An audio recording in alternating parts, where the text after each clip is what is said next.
The first thing he did after being reborn was to take his Tsinghua University admission letter and bury it in the cornfield. Then he went to town to get a fake one made, because in his past life his fiancée and the village chief's dim-witted son Doug both got into college while he failed. His fiancée even broke up with him and went off to university with Doug, leaving him stuck doing hard labor in the village. Years later, Doug returned with some classmates who called him by the name Charlie. That's when he realized Doug had stolen his identity and changed his name. He confronted Doug about the theft, but Doug and his family, with the help of his fiancée Fiona, ended up killing him. Opening his eyes again, he was back on the day the admission letters arrived. This time he quietly got a fake admission letter made in town. When the mailman wasn't looking, he swapped the letters, sealing the real one in a jar and hiding it in the cornfield. Then he headed back to the village. As he arrived, he saw Fiona and Doug waiting for him right at the village entrance. Fiona spoke up. Seeing him approach Charlie, she said, "The mailman will be here soon, you should go home. If there's an admission letter, he'll bring it to you." He smiled and nodded, then went straight home. Looking at the fake letter in his hand, he chuckled. Doug had no idea. He already had his real admission letter secured. Since Doug's father was the village chief, making an enemy of the family now would make life in the village hard, so he had to wait. He would deal with Doug and Fiona once at university. Soon Fiona and Doug showed up at his place. "Charlie, you didn't get into college." As Fiona said this, he saw the nervousness in her eyes. In his past life he refused to believe the news and missed the tension between her and Doug. Now he understood they had been plotting against him all along. "It's okay, since I didn't get in, I'll go find work in the city." Hearing this, Fiona and Doug exchanged a look. Their relief was visible. "Finding work out there is tough, Charlie. Let me find you a job here in the village. You should just stay put." He knew Doug was afraid that if he left, he'd discover his stolen identity. That's why they wanted to trap him in the village. "No thanks, he'll head out anyway." His words made Fiona and Doug tense up.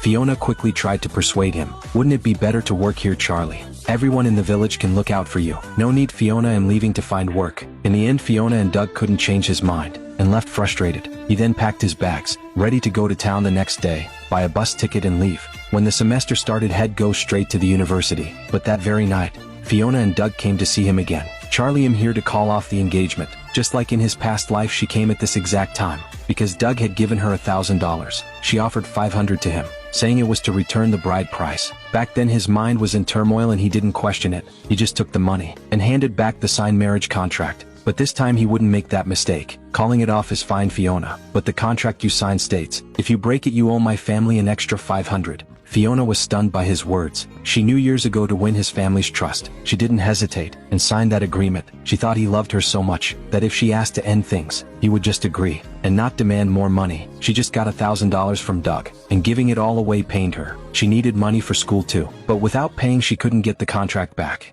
"Charlie, how can you do this? Do you really think you're good enough for Fiona?"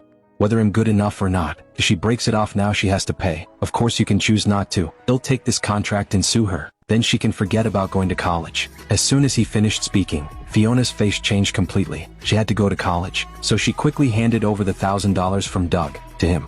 "Here, Fiona, our marriage contract, take good care of it." He handed the contract to Fiona and watched them leave. Then he grabbed his bag and went to the cornfield, retrieving his real admission letter from the jar.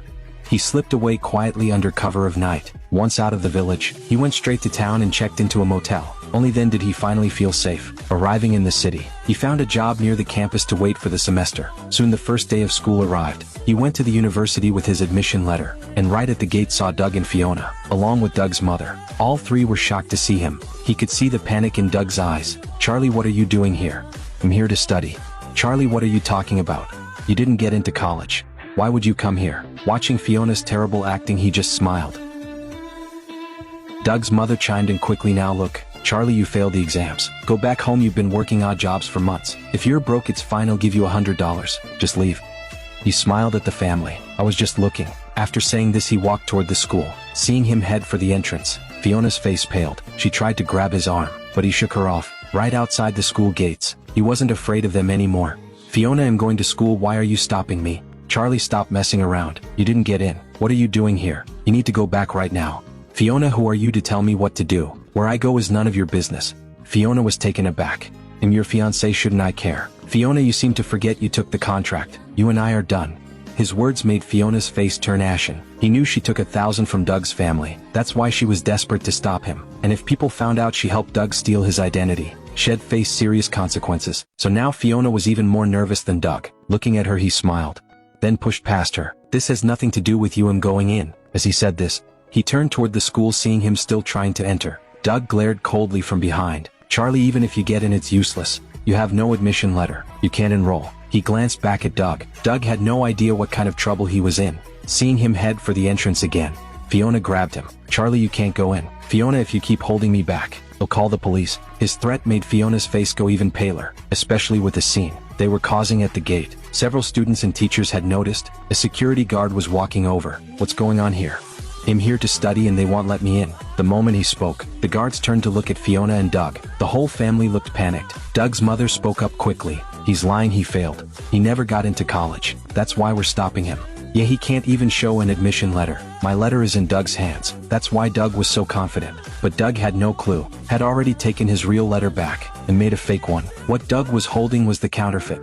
The guards looked at him. He quickly produced his admission letter. "This is my admission letter." As he said this, Doug and Fiona's faces changed completely. Doug blurted out in shock, "That's impossible." He stared at the letter in his hand. Doug shot a furious look at Fiona. Even Fiona was staring at him, stunned. "That letter is fake." She lunged at him, trying to snatch the letter from his hand. He ducked behind a guard and shouted, "Help! They're trying to steal my admission letter."